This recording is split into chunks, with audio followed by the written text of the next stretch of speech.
তো এই জিনিসগুলো কিন্তু আপনারা খেয়াল করবেন, হ্যাঁ? ব্রয়লার মুরগির জন্য 1.5 থেকে 2 বর্গ ফিট লাগে। সোনালী মুরগির জন্য 0.6 থেকে 0.7 হলে জায়গাটা হয়ে যায়। এখন যতগুলো হোক, 2000 মুরগি হোক বা 5000 হোক, জাস্ট আপনারা গুণ করে দিবেন। এবং শেডগুলো অবশ্যই কিন্তু পূর্ব পশ্চিম হতে হবে। আপনি পূর্ব এবং পশ্চিম হতে হবে। কেন? বাতাস কিন্তু দক্ষিণা বাতাস হলেও যেন বাতাস পাস করতে পারে, পশ্চিমা বাতাস হলেও যেন, উত্তরা বাতাস হলেও যেন পাস করতে পারে। এবং সূর্যের আলোটা একটা বিশাল ফ্যাক্ট কাজ করে, হ্যাঁ? এজন্য পূর্ব পশ্চিম আপনারা করবেন। আপনারা পূর্ব পশ্চিম দৈর্ঘ্য যত বড় করতে পারেন, কিন্তু সবসময় খেয়াল করবেন আপনার খামারটা যেন আয়তাকার হয়, বর্গাকার হবে না।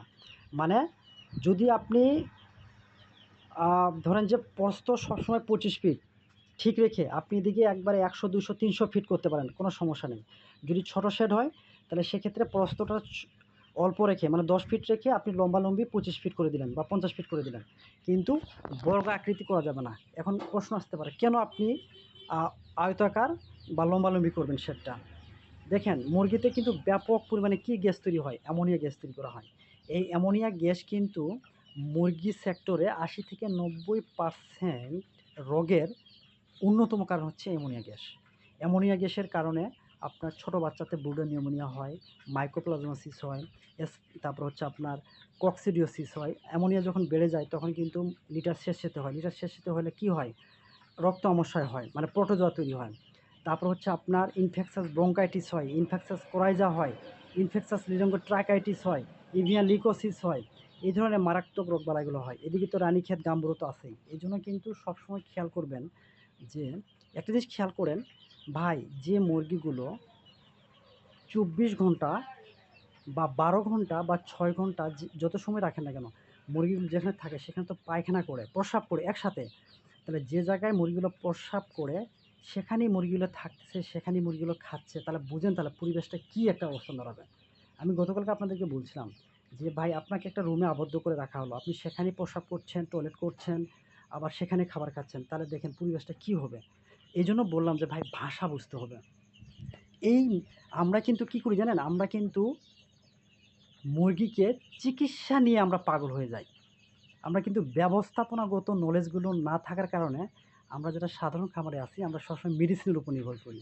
এই জিনিসটা কিন্তু কখনোই করবেন না। আপনার 100 মুরগি থাক, আর 1000 হোক, আর 10,000 হোক, আর 20,000 হোক। আমি স্বপন বলছি, যদি ব্যবস্থাপনাগত বিষয়ে যে যত দক্ষ, তার মুরগির খামারে তত কম রোগবালাই হবে। যে খামারি যত ব্যবস্থাপনা বিষয়গুলো যত তার জানাশোনা থাকবে, সে তত বেশি স্মার্ট খামারি হয়ে উঠবে। স্মার্ট খামারি বলতে তাকে বোঝাচ্ছি যে সার্বিক উৎপাদন খরচটাকে কমাতে পারে। তো এই বিষয়গুলো কিন্তু আপনারা খেয়াল করবেন। এই জন্য কিন্তু আপনাদের প্রত্যেকটা ধরতে হবে, হ্যাঁ? যে মুরগির শেডে আপনি গ্যাস হচ্ছে, কেন হচ্ছে সেগুলো কিন্তু বের করবেন। তো আবদ্ধ অবস্থায় থাকলে আপনি কি করলেন? একটা শেড বানালেন 2000-এর। আপনি কি করলেন? লিটার আপনি রেখে দিলেন। লিটার কতদিন পর, পর চেঞ্জ করতে হবে? কখন লিটার চেঞ্জ করতে হবে? এগুলো ভাই আপনাকে বুঝতে হবে তো। তাছাড়া তো আপনি আগাতে পারবেন না। তখন তো আপনার ইনফেকশাস কোরাইজা যদি হয়ে যায় তাহলে ট্রিটমেন্ট খরচ বেড়ে যাবে। তাহলে আপনাকে ম্যানেজমেন্ট নলেজ থাকতে হবে, ম্যানেজমেন্টাল নলেজ থাকতে হবে। এই পদ্ধতিতে মুরগি পালনের বিশেষ সুবিধা কী জানেন? খুব সহজে আপনি খাবার, পানি, মেডিসিন এগুলো দিতে পারবেন।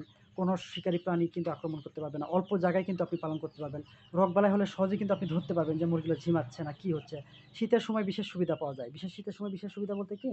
মানে এই সময় ঠান্ডা থাকে, মুরগিগুলো এক জায়গায় থাকে, তখন কিন্তু দেখা গেছে আর সমস্যা হয় না। কিন্তু গরমের সময় এখন অসুবিধাগুলো কী, কী? এই যে অ্যামোনিয়া গ্যাস তৈরি হয়, কার্বন ডাই গ্যাস তৈরি হয়। দেখেন, আমি কিন্তু ধরাই দিচ্ছি। আপনার কিন্তু আবিষ্কার করতে হবে ভাই, হ্যাঁ? সবসময় যে আমি আপনাকে, হ্যাঁ, আপনি যেকোনো সময় আমাকে আমার শরণাপন্ন হতে পারেন। কিন্তু আবিষ্কারগুলো আপনাকেই করতে হবে। কিন্তু আমি তো আপনাকে মুরগি তো আমি দেখতেছি না, আপনাকে দেখতেছি। আপনার মাধ্যমেই কিন্তু আমি মুরগিগুলো দেখি। এইজন্য কিন্তু এইগুলো জিনিসগুলো ভালো খেয়াল করেন। Ammonia gas, carbon die oxide, methane gas কখন তৈরি হয়? মুরগির ঘনত্ব আপনার জায়গা যতটুকু আছে তার দ্বিগুণ পরিমাণ আপনি মুরগি করছেন। আপনার মুরগিতে জায়গা লাগবে শীতের সময় 0.6, আপনি দিয়ে রাখছেন 0.3 দিয়ে। আপনার গরমের সময় জায়গা লাগবে বেশি, সেই তুলনায় মুরগি আপনি রাখছেন বেশি। তবে ভাই, স্বাভাবিকভাবেই মুরগিটা হিট স্ট্রোক হবে, অ্যামোনিয়া গ্যাস বেড়ে যাবে, ফলে মুরগিটা সহজে কিন্তু রোগে আক্রান্ত হবে। এই জন্য কিন্তু এই পদ্ধতির সমস্যা কি, অতিরিক্ত গরমে মুরগি পালন করা যায় না। রোগবালাই হওয়ার ঝুঁকি থাকে, কারণ একটা মুরগিতে যদি হয় তাহলে সবগুলোতে হয়। ক্ষেত্র বিশেষে তুষের ব্যবহার হয়, হ্যাঁ, খাবার মেডিসিন খরচ বেশি হয়, মুরগির বদ অভ্যাসগুলো গড়ে ওঠে। এগুলো সবগুলো কিন্তু হচ্ছে ম্যানেজমেন্টালি সমস্যা। মুরগির বদ অভ্যাসগুলো গড়ে ওঠে। অনেকে বলে যে ভাই, আমার মুরগিগুলো ঠকাঠকি করে পালক খেয়ে ফেলতেছে, রক্ত খেয়ে ফেলতেছে। পৃথিবীতে এমন কোনো মেডিসিন আবিষ্কার হয়নি যে আপনার এই বদ অভ্যাসগুলোকে রাতারাতি ভালো করে দিবে। আমাদের চরম দুর্ভাগ্য এবং আমাকে খুব খারাপ লাগে যখন আমি দেখি ইউটিউবে, ফেসবুকে যে বলে যে ভাই এই ওষুধ খাওয়ান আপনার মুরগি সুস্থ হয়ে যাবে, এই মুরগি খাওয়ান আপনার মুরগি ঠোকাঠুকি বন্ধ হয়ে যাবে। পৃথিবীতে কোনো মেডিসিন আবিষ্কার হয়নি যে আপনার মুরগির ক্যানাবলিজম বা বদ অভ্যাসগুলো ওষুধ খেয়ে ভালো হয়ে যাবে। বদ অভ্যাসগুলো একদিনে তৈরি হয় না। এগুলো বিষয়গুলো নিয়ে আমরা মেডিসিন ক্লাসে বিস্তারিত আলোচনা করব। এই জন্য এই অভ্যাসগুলো আমরা পরে আলোচনা করবো। আজকে এইটুকুই জাস্ট ধারণা দিলাম। ভাই এতক্ষণ পরে আসলে তো সমস্যা ভাই, আমি কীভাবে কাজ করি বলেন? আপনাকে কেউ কি লিঙ্কটা শেয়ার করছেন নাকি? আপনারা, আমি মনে করি যে আপনারা অনেক অনেস্ট, আপনারা লিঙ্ক শেয়ার করতেই পারেন। এটা হচ্ছে আপনারা চালাকি করা আমার সাথে, হ্যাঁ। আপনারা যেহেতু 550 টাকা কিন্তু বড় কোনো বিষয় না। আমি ইচ্ছে করলে কিন্তু, আপনারা ইচ্ছে করলে যে কাউকে এই লিঙ্কগুলো শেয়ার করতে পারেন। এটা কিন্তু খুব সিম্পল ভাই, হ্যাঁ। কিন্তু একটা অনেস্টলি থাকার চেষ্টা করবেন। আপনাদের যদি প্রয়োজন হয় যে ভাই আমার ছোট বোন আছে বা মা আছে, আমি তাকে লিঙ্কটা শেয়ার করব। যেমন আমার একজন ওমান প্রবাসী বা দক্ষিণ কোরিয়া থাকে, উনি বলছিল যে ভাই আমার মিসেসকে আমি লিঙ্কটা শেয়ার করব। তো কোনো লিঙ্ক শেয়ার করলে বলবেন, আমি তো না করব না। তো ওকে, তো এই জিনিসগুলো আপনারা খেয়াল করবেন, হ্যাঁ। এবং অবকাঠামোগত এগুলো খরচ বেশি হয়। এই যে একটা সিস্টেম দেখেন, এটা হচ্ছে মাচার সিস্টেম।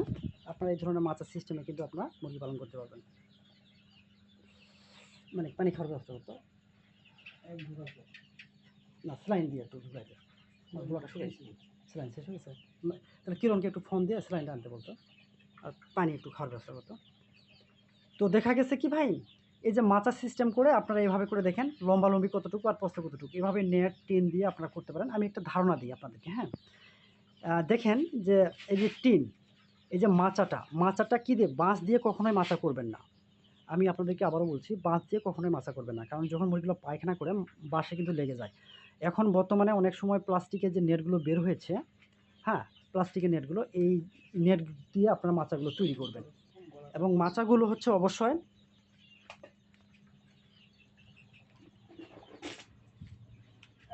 সরি ভাই, গলাটা শুকিয়ে যাচ্ছে, অনেকদিন পর ক্লাস করতেছি তো, সরি। তো মাচা থেকে যদি কেউ মাচা পদ্ধতি করতে চান, তাহলে মাচাটা হচ্ছে মাটি থেকে 3 ফিট, 2.5 থেকে 3 ফিট উচ্চতায় হবে মাচাটা কি হবে, 2.5 থেকে 3 ফিট উচ্চতায় মাচাটা হবে। নিচে কিন্তু বিষ্ঠাগুলো পড়ে যাবে। এবং মাচাটা যেটা করবেন, বাঁশ দিয়ে কখনো করবেন না, বাঁশ বা কাঠ দিয়ে আপনারা ডাসা তৈরি করবেন, আর উপরে হচ্ছে নেটটা বিছিয়ে দিবেন।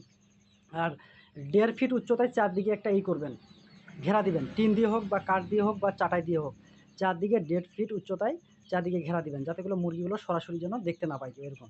আর উপরের যে সিস্টেমটা ফাঁকা, সেটা তো অবশ্যই করবেন। এখন আপনারা বলতে পারেন যে ভাই আমি শেড তৈরি করলে উচ্চতা কত হবে বা কী অবস্থা? আমি তো বলে দিলাম যে প্রত্যেকটা মুরগির জায়গা কতটুকু লাগে, সেইটা আপনারা ভালো করে জেনে রাখেন। আপনারা খেয়াল করবেন, মাটি থেকে শেডের উচ্চতা হবে 8 ফিট, 7 থেকে 8 ফিট, এটা খেয়াল করবেন। মিনিমাম